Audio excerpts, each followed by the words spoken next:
जय हिंद दोस्तों, आप सभी का स्वागत है एक और नई वीडियो में। जो भी स्टूडेंट दिल्ली पुलिस कांस्टेबल की तैयारी कर रहे हैं और उनका एग्जाम 28, 29, 30 या 31 दिसंबर को होना बाकी है, तो उनके लिए आज हमारा ये एक्सपेक्टेड पेपर नंबर 8 बहुत ही इंपॉर्टेंट यानी रामबाण साबित होने वाला है दोस्तों, जिसमें हम बिल्कुल रियल और ऑथेंटिक क्वेश्चन देखने वाले हैं जो लगातार हर शिफ्टों में पूछे जा रहे हैं दोस्तों। ठीक है, तो ये पेपर शुरू से लेकर लास्ट तक अटेंड कर लेना, आपके माइंड में क्लियरिटी आ जाएगी कि आपको पेपर कैसा देखने को मिलने वाला है। और इस वीडियो से मेरे भाई बहुत सारे क्वेश्चंस आपको एग्जाम में देखने को मिलने वाले हैं, तो वीडियो को शुरू से लेकर लास्ट तक जरूर अटेंड करें।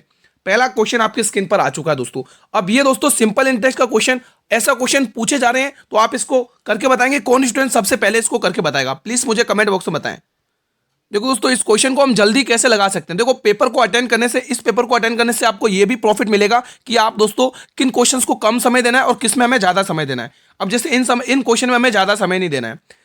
84,000 रुपए की राशि है, 15% की दर है, 3 साल का समय दे रखा है और आपसे पूछा है कि कितना साधारण ब्याज प्राप्त होगा। तो यानी कि ब्याज निकालना है और आप लोगों को पता है कि दर गुणा समय बराबर साधारण ब्याज होता है। तो दर को साल समय से गुणा कर लो तो 15 या 45, तो डायरेक्ट 84,000 का आपको 45% निकाल लेना है। डायरेक्ट निकाल लो दोस्तों, खत्म कहानी। ठीक है, तो 2 जीरो से 2 जीरो, 45 जीरो या जीरो, 45 चौके 180 का जीरो कैरी 18 और 45 अट्ठे कितना होता है, 45 अट्ठे कितना होता है 90, 9 दूनी 180 और 180 में 180 जोड़ लो, 45 अट्ठे 4 360 होगा। हाँ, 45 अट्ठे 360 होगा और उसमें 18 और ऐड कर लो, 370 378 378। तो क्या ऑप्शन में है, बिल्कुल है 378, पहला ही ऑप्शन दे रखा है दोस्तों। ठीक है, तो पहला ऑप्शन आ चुका है दोस्तों, बिल्कुल इजी था। आई होप गाइस कि पहला क्वेश्चन आपने इजीली बना लिया होगा दोस्तों। ठीक है, अगला क्वेश्चन मेरे भाई आपके स्क्रीन पर आ चुका है। पूरा पेपर ऐसा का ऐसा ही आ रहा है मेरे भाई। इस वीडियो से आपको बहुत सारे क्वेश्चन एग्जाम में देखने को मिल सकते हैं, मिलने वाले हैं,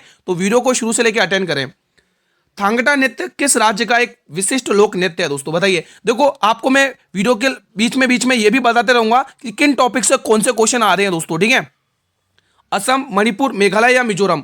तो ये जो थांगटा नृत्य है मेरे भाई, ये मणिपुर की मार्शल आर्ट है, ध्यान रखेंगे। ऑप्शन नंबर बी को लॉक कर लेना है।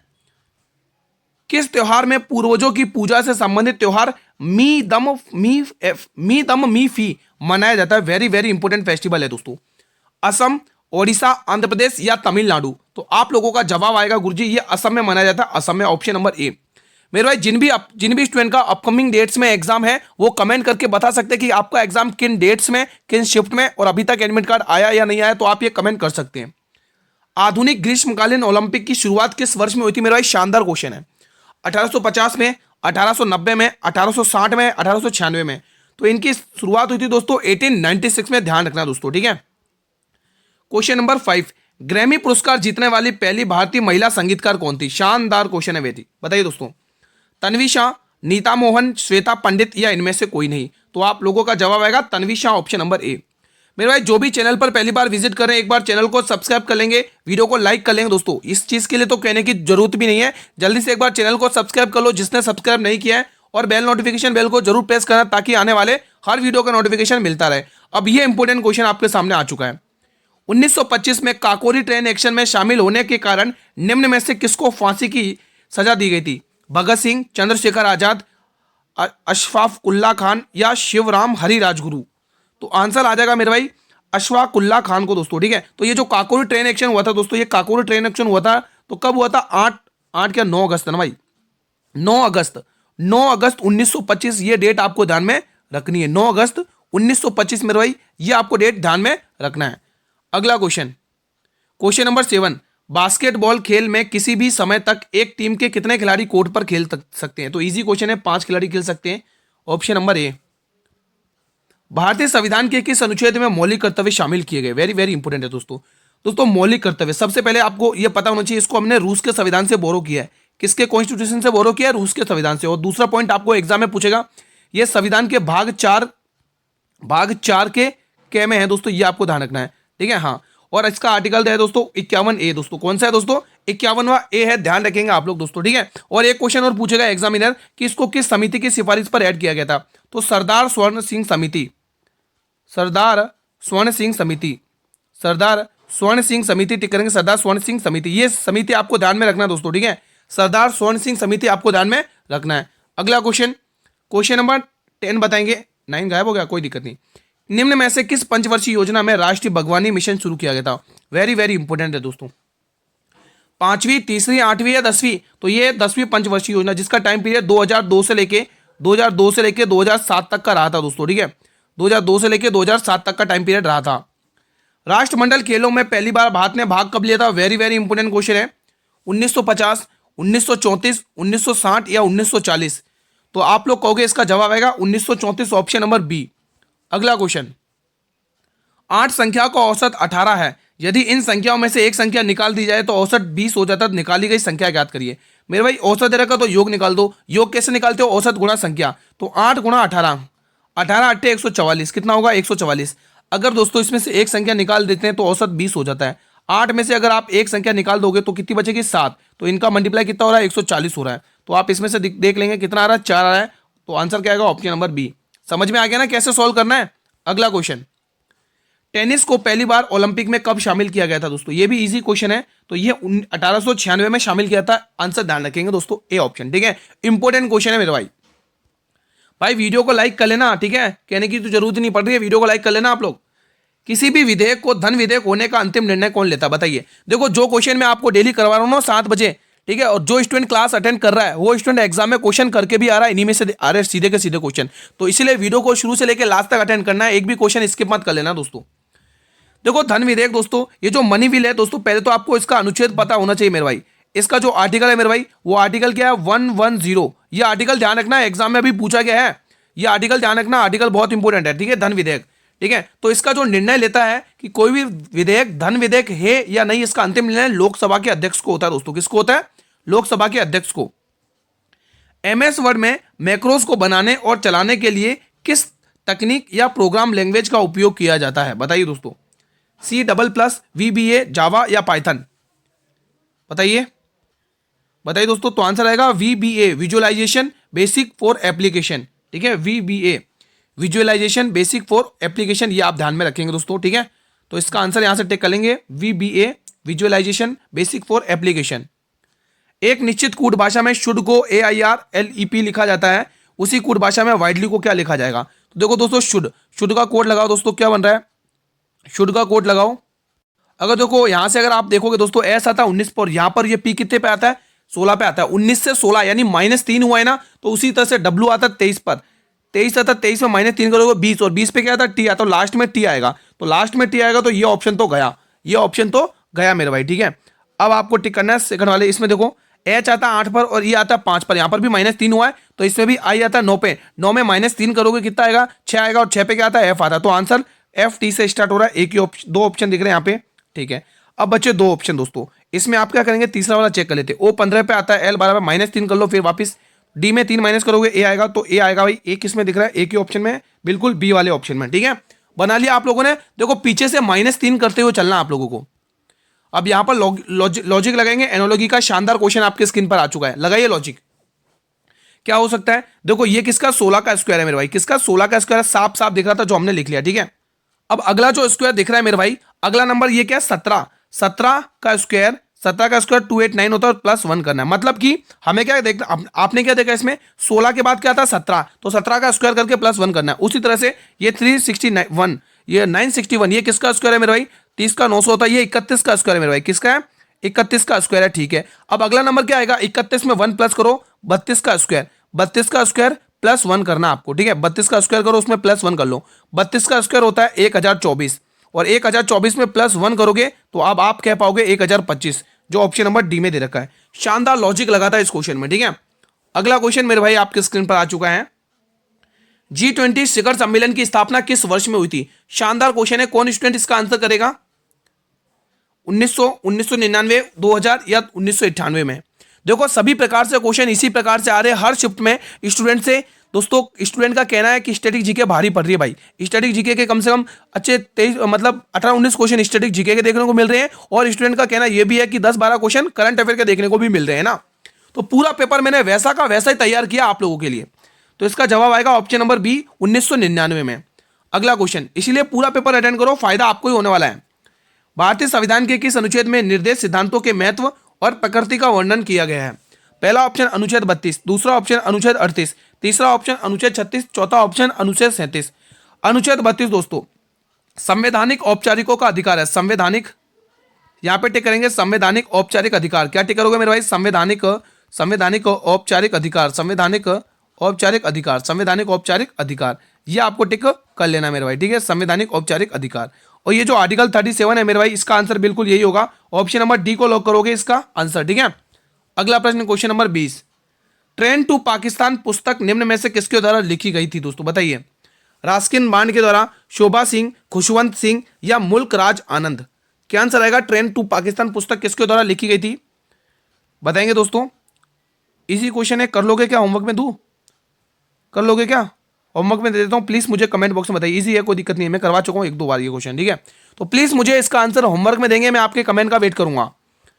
क्वेश्चन 21, MS वर्ड में यदि आप चाहते हैं कि अगला अनुभाग उसी पेज पर हो, शुरू हो, लेकिन उससे अलग कलम सेटिंग हो, उसमें अलग कलम सेटिंग हो, तो आप कौन सा सेक्शन ब्रेक ओपन करेंगे? Next page, even page, odd page या कंटिन्यूस? तो आप आएगा कंटिन्यूस पेज को ओपन करेंगे दोस्तों, ठीक है।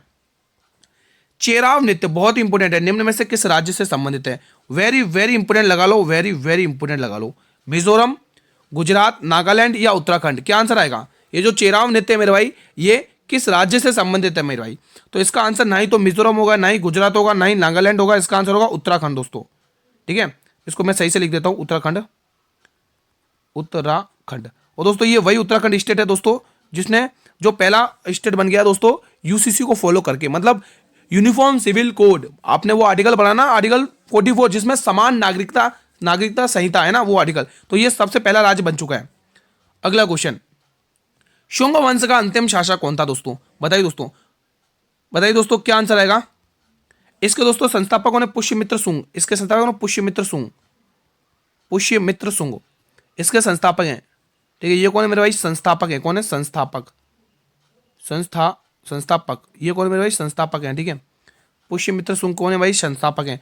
लेकिन जो अंतिम शासक, अंतिम राजा बना है दोस्तों, वो कौन है? देवभूति दोस्तों। अंतिम शासक कौन है? देवभूति। ये आपको टिक करके रखना है मेरे भाई। अगला क्वेश्चन, फाइड शतरंज विश्व कप 2025 का उद्घाटन कहां पर हुआ है? वेरी वेरी इंपोर्टेंट क्वेश्चन है।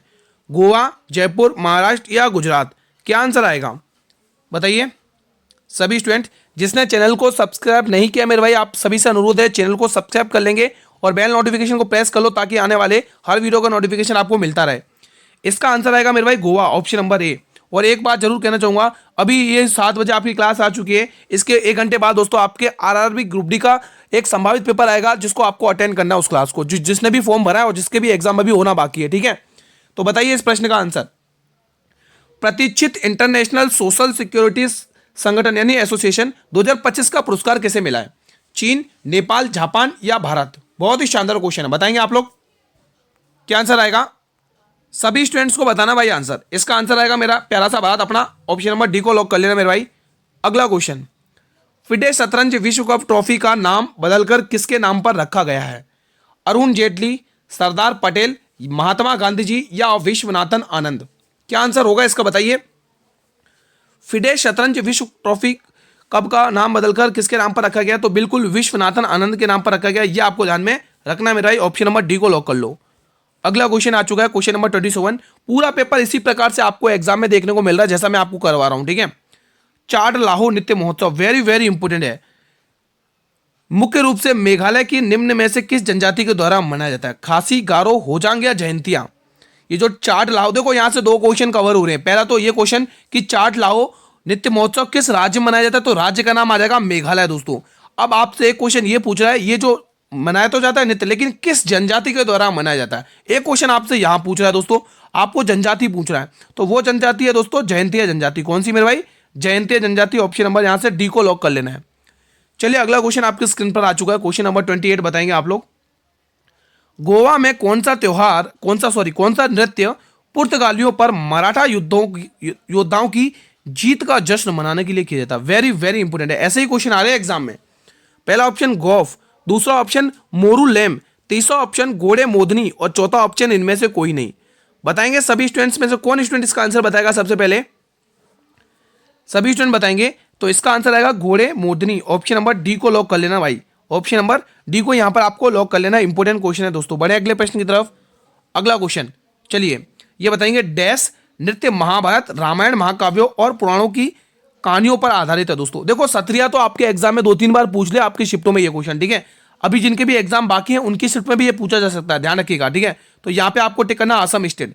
ये कहाँ का फेमस है? असम। और इसके संस्थापक कौन है? श्रीमद शंकरदेव, श्रीमद शंकरदेव, श्रीमद शंकरदेव, ये आपको ध्यान रखना है, ठीक है। शंकरदेव, श्रीमद शंकरदेव इसके फाउंडर हैं दोस्तों, ठीक है। हाँ, ये ध्यान रखना है। अब ओडिसी का क्लासिकल डांस क्या है दोस्तों? ये ओडिशा का क्लासिकल डांस है। किसका है मेरे भाई? ओडिशा का क्लासिकल डांस है, ये आपको टिक करके रखना है, ठीक है। यहां तक ठीक है। अब ये जो कुचिपुड़ी दे रखा है, ये कुचिपुड़ी कहाँ का है मेरे भाई? आंध्र प्रदेश का है। कहाँ का है? आंध्र प्रदेश। कहाँ का फेमस है ये मेरे भाई? आंध्र प्रदेश का है, ठीक है। तो ये ध्यान रखना, आंध्र प्रदेश कुचिपुड़ी। और ये जो कथकली है मेरे भाई, ये कहाँ की फेमस है भाई? केरल की फेमस है। अब देखो क्वेश्चन आपसे पूछा सकता है। देखो सबसे पहले, भारत का एकमात्र केरल एक ऐसा स्टेट है जिसके 2 क्लासिकल डांस हैं, एक तो कथकली है और दूसरा मोहिनी अट्टम है मेरे भाई, ठीक है। तो ये दोनों आपको ध्यान रखना। और क्वेश्चन आपको ये भी पूछा जा सकता है कि एकमात्र उत्तर भारत का शास्त्रीय नृत्य कौन सा है? एकमात्र उत्तर भारत का क्लासिकल डांस कौन सा है? तो आपका आंसर आएगा कथक है दोस्तों। क्या है? कथक, जो यूपी का क्लासिकल डांस है, यूपी का शास्त्रीय नृत्य है। तो ये चीजें आपको ध्यान में रखनी है। फिलहाल इस प्रश्न का आंसर होगा कथकली, ऑप्शन नंबर डी, जो दोस्तों महाभारत, रामायण और महाकाव्य और पुराणों पर आधारित है, उनकी कहानियों पर आधारित है। समझ गए? अगला क्वेश्चन मेरे भाई आपकी स्क्रीन पर आ चुका है। ये सारे फैक्ट आपको ध्यान में रखने हैं, जितने भी मैं आपको पढ़ा रहा हूं बता रहा हूं, ठीक है। एक टीवी का अंकित मूल्य दे रखा है 24,500 रुपए। यदि इसका विक्रय मूल्य 20,090 रुपए है तो छूट प्रतिशत ज्ञात करना है। तो बिल्कुल इजी क्वेश्चन है। देखो दोस्तों, अंकित मूल्य कितना था? 24,500 था। कितना था? 24,500। अगर इसका विक्रय मूल्य, अगर इतने में बेच दिया जाता है इस चीज को, तो यहां से आपको निकाल लेना दोस्तों। कितने का अंतर आप देख पा रहे होंगे, ठीक है। तो 90 यहाँ का एज इट इज, 5 यहाँ पर एज इट इज, 4 यहाँ पे एज इट इज, तो आप हो गए 4,590 रुपए की हमें छूट दी गई दोस्तों। ये छूट दी है ना, ये हमें रुपए में दी है, लेकिन क्वेश्चन हमें पूछ रहा है ये छूट आपको प्रतिशत में बतानी है। किसमें? प्रतिशत में बतानी है। तो आप ये कहोगे गुरुजी हमें जो रुपए में छूट मिली है 4590, किसके ऊपर मिली है ये छूट? हमें ये हमें किसके ऊपर मिली है भाई? अंकित मूल्य कितना था? 24,500, क्योंकि छूट तो हमेशा अंकित मूल्य पर दी जाती है। तो अंकित मूल्य 24,500 था, और हमें प्रतिशत में पूछिए तो 100 लगा लेंगे। हमें वैल्यू प्रतिशत में पूछिए तो हम 100 लगा लेंगे। सॉल्व कर लो अब ये क्वेश्चन।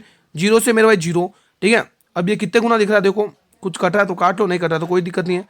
5 की टेबल से काट लेते। 5 नम 45, 5 कम 5, 5 अट्ठे 40।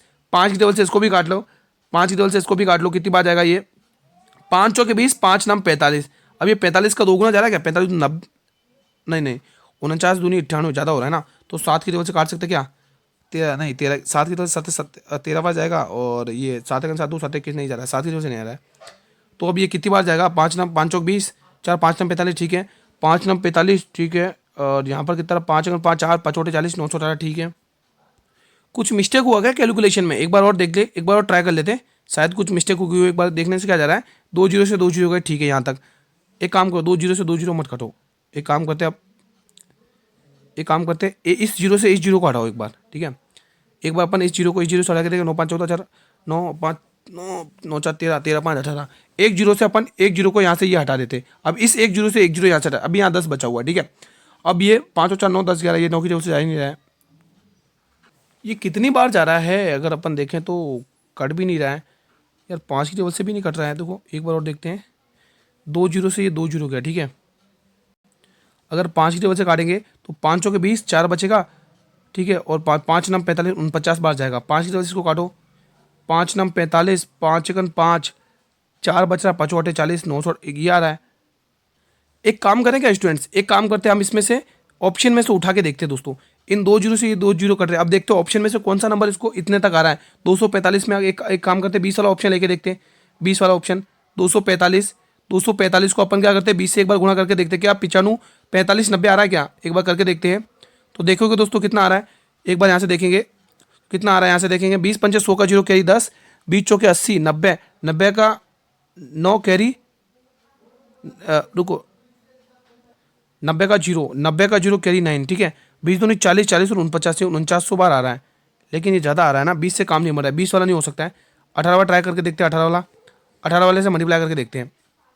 18 पंचे 90, 90 का 0 कैरी 9, ठीक है। 18 चौके 72, 72 और 9 81 की 1 कैरी 8, 18 दूनी 36, 36 और 8 42, ये भी काम नहीं बन रहा है। 18 से भी काम नहीं बन रहा है। मतलब कि मुझे लग रहा है डिजिट में मिस्टेक है दोस्तों, डिजिट में मिस्टेक है, इसलिए रॉन्ग आ रहा है अपना आंसर। या तो ये आंसर लगभग में होगा दोस्तों, या तो ये आंसर लगभग में होगा, ठीक है। या तो ये आंसर मेरे भाई लगभग में, और लगभग में अभी अपन ने देखा था बी वाला ऑप्शन आएगा दोस्तों, ये बी वाला ऑप्शन, क्योंकि ये 4900 के समथिंग आया था दोस्तों, है ना। तो लगभग में तो दोस्तों यही आ रहा, बाकी ये सब बहुत कुछ तो बहुत दूर है और कुछ तो बहुत पास नज़दीक है, ठीक है। तो मुझे ऑप्शन बी लगता है दोस्तों, लगभग में, ये लगभग में आंसर आएगा, अप्रॉक्स। आप लोगों का क्या आ रहा है कि आप लोगों का आंसर आप बता सकते हैं, ये लगभग में आएगा दोस्तों, मुझे लग रहा है, ठीक है। चलिए अगला क्वेश्चन, ये बताइए हाल में ही किसने शतरंज 2025 का खिताब जीता है? D Gukesh, Magnus Carlsen, Carlos Alcaraz, या इनमें से कोई नहीं। तो आप लोग कहोगे ये जो खिताब जीता मेरे भाई मैग्नस कार्लसन ने जीता, वेरी वेरी इंपॉर्टेंट क्वेश्चन है, ध्यान रखना, ठीक है। अगला क्वेश्चन आपके स्क्रीन पर आ चुका है, एशियाई युवा खेल 2025 की अंतिम पदक तालिका में कौन सा देश शीर्ष स्थान पर है? इंपॉर्टेंट क्वेश्चन है, चीन, फ्रांस, भारत या नेपाल। तो आप लोग कहोगे गुरुजी चीन स्थान पहले पर आया, ध्यान रखेंगे, ऑप्शन नंबर ए। बढ़े अगले प्रश्न की तरफ। अगला क्वेश्चन, तीसरी पंचवर्षीय योजना की समय अवधि क्या थी? वेरी वेरी इंपॉर्टेंट है दोस्तों, बताइए 1961 से 66, 1956 से लेके 61, या तो 1955 से लेके 60, या 1950 से लेके 55, बताइए दोस्तों, बताएंगे आप लोग। तो 1961 से लेके 1966 ये तीसरी पंचवर्षीय योजना का समय अवधि था दोस्तों, ठीक है, ये ध्यान रखना है दोस्तों आपको, ठीक है। ये दूसरी का था दोस्तों, ये किसका था? दूसरी का था, ठीक है। फर्स्ट का था क्या था दोस्तों? फर्स्ट का 1951 से लेके 56 तक था, ठीक है। तो ये चीज ध्यान रखना दोस्तों। चलिए अगला क्वेश्चन, ठीक है। हाँ, तो इसरो की स्थापना किस पंचवर्षीय योजना के तहत की गई थी? वेरी वेरी इंपोर्टेंट है दोस्तों। प्रथम, मतलब दूसरी, चौथी या पांचवी? तो इसरो की स्थापना पांचवी पंचवर्षीय योजना के तहत की गई थी, सॉरी पांचवी क्या है, चौथी पंचवर्षीय योजना है, ठीक है। तो इसरो की स्थापना चौथी पंचवर्षीय योजना के तहत की गई थी, ध्यान रखना आप लोगों को। विशाखापट्टनम के निकट अराकू घाटी में निम्न में से कौन सा भारतीय आदिवासी नृत्य प्रचलित है? वेरी वेरी इंपोर्टेंट है, झूमर, ढीमसा, बगुरम्मा या बरदोछम। दोस्तों ये गोवा में दोस्तों है दोस्तों, असम में, सॉरी असम में, ठीक है। ये किसका फेमस है मेरे भाई? असम का दोस्तों। किसका? असम में। असम में भी दोस्तों कौन सी जनजाति है? बोडो जनजाति, बहुत पूछी जाती है। असम की बोडो जनजाति के द्वारा ये नृत्य किया जाता है, जनजाति, ठीक है, बोडो जनजाति के द्वारा ये नृत्य किया जाता है मेरे भाई, ये ध्यान रखना है। और इसका आंसर आएगा ढीमसा। क्या आंसर आएगा? ढीमसा आंसर आएगा, ठीक है दोस्तों। ढीमसा आपको टिक कर लेना मेरे भाई, इसका आंसर क्या टिक करना? ढीमसा नृत्य दोस्तों। अगला क्वेश्चन आपके स्क्रीन पर, गणेश चतुर्थी त्योहार के दौरान गोवा में निम्न में से कौन सा नृत्य किया जाता है? बताइए दोस्तों। देखो पहले तो आप ये कवर कर लो कि फुगड़ी, ढालो, धनगर और तरंगमेल, ये चारों के चारों नृत्य किसके मेरे भाई? गोवा। पहले तो आप ये कवर कर लो, ठीक है। अब आपको क्वेश्चन पूछ रहा है कि इनमें से गणेश चतुर्थी के अवसर पर कौन मतलब नृत्य किया जाता है? तो वो नृत्य फुगड़ी नृत्य मेरे भाई, ठीक है। फुगड़ी नृत्य आपको टिक करना ऑप्शन है। और ये नृत्य दोस्तों महिलाओं के द्वारा किया जाता है, महिलाओं के द्वारा, ठीक है। तो ये चीज आपको ध्यान में रखना है मेरे भाई। अगला क्वेश्चन आपके स्क्रीन पर आ चुका है, किस पंचवर्षीय योजना के बाद सरकार ने 14 प्रमुख बैंकों को राष्ट्रीयकरण किया था दोस्तों? वेरी वेरी इंपोर्टेंट क्वेश्चन है दोस्तों, बताइए तो वो कौन सी पंचवर्षीय योजना थी दोस्तों? बताइए इसका आंसर क्या होगा, बताइए दोस्तों। तो बिल्कुल इंदिरा गांधी जी की सरकार थी दोस्तों। किसकी सरकार थी? इंदिरा गांधी सरकार, ठीक है। तो उन्होंने दोस्तों चौथी पंचवर्षीय योजना, जिसका मुख्य कारण क्या था दोस्तों? सरकारी बैंकों का मतलब विकास करना। इसके चौथी पंचवर्षीय उद्देश्य क्या था? सरकारी बैंकों को बढ़ावा देना, सरकारी बैंकों का विकास इसका उद्देश्य था दोस्तों, ठीक है। बैंकों का विकास इसका ये उद्देश्य था, ये आपको ध्यान रखना, चौथी पंचवर्षीय योजना, ठीक है दोस्तों। इसके बाद भी दोस्तों पांचवी पंचवर्षीय योजना में भी दोस्तों इंदिरा गांधी रहती है, जिसमें गरीबी हटाओ का नारा देते हैं, ठीक है। भारत चीन युद्ध किस पंचवर्षीय योजना के दौरान प्रारंभ हुआ था? वेरी वेरी इंपोर्टेंट है, वेरी वेरी। तो ये तीसरी पंचवर्षीय योजना के दौरान प्रारंभ हुआ था, ध्यान रखना दोस्तों, ठीक है। ये क्वेश्चन बताएंगे, अली अकबर खान निम्न में से किस घराने से संबंधित है? देखो ये वाला जो क्वेश्चन अभी करा है, इंपोर्टेंट क्वेश्चन है, ध्यान रखना, पूछा गया क्वेश्चन है। तो अली अकबर खान दोस्तों मेहर घराने से संबंधित है। मेहर घराना जो भी स्टूडेंट टिक करे उनका जवाब बिल्कुल सही है, ऑप्शन नंबर ए। अगला क्वेश्चन, क्वेश्चन नंबर 40, सांगकेन निम्न में से किस धर्म के लोगों द्वारा अरुणाचल प्रदेश में मनाया जाने वाला त्योहार है? मेरे भाई बहुत ही इंपॉर्टेंट है दोस्तों, बहुत ही इंपॉर्टेंट है दोस्तों। यहां से दो कवर क्वेश्चन हुए, कौन कौन से? सबसे पहले ये जो सांगक्रेन है दोस्तों, ये जो सांगक्रेन मतलब त्योहार है, ये अरुणाचल प्रदेश में मनाया जाता है मेरे भाई, अरुणाचल प्रदेश में। एक क्वेश्चन ये कवर हुआ। और लेकिन ये किसके लिए मनाया जाता है, किस धर्म के लिए मनाया जाता है? तो ये बौद्ध धर्म के लिए, ऑप्शन नंबर बी को यहां से आपको लॉक करके रखना है, ठीक है। तो आज मैंने यहीं पे क्लास को वाइंड अप करता हूं। कैसा रहा आप लोगों का रिवीजन, प्लीज मुझे कमेंट बॉक्स के माध्यम से बताएं। और ये भी बताएं कैसा रहा आप लोगों का, आपको ये सेशन कैसा लगा, ये भी आप बता सकते हैं, ठीक है। और वीडियो को लाइक कर लो, जिसने अभी तक वीडियो को लाइक नहीं किया, आप सभी से रिक्वेस्ट है, अनुरोध है, वीडियो को लाइक कर लेंगे और ज्यादा से ज्यादा स्टूडेंट तक शेयर करें जिनके अभी तक एग्जाम होना बाकी है, ठीक है दोस्तों। चैनल पर पहली बार विजिट कर रहे हो तो चैनल को सब्सक्राइब कर लेना दोस्तों, बेल नोटिफिकेशन बेल को प्रेस कर लेना, ताकि आने वाले हर वीडियो का नोटिफिकेशन आपको टाइम टू टाइम मिलता रहे दोस्तों। और इस क्लास में किसी भी क्वेश्चन से रिलेटेड अगर आपको किसी भी प्रकार का डाउट है तो आप कमेंट बॉक्स में पूछ सकते हो दोस्तों, ठीक है। और मैं आपको बता दूं दोस्तों, इसके 1 घंटे बाद आरआरबी ग्रुप डी की क्लास आएगी, वो आपको अटेंड करना है दोस्तों, जो भी स्टूडेंट एग्जाम दे रहे हैं दोस्तों, ठीक है। मिलते हैं एक और संभावित पेपर के साथ, तब तक स्टूडेंट जय हिंद, जय भारत, वंदे मातरम।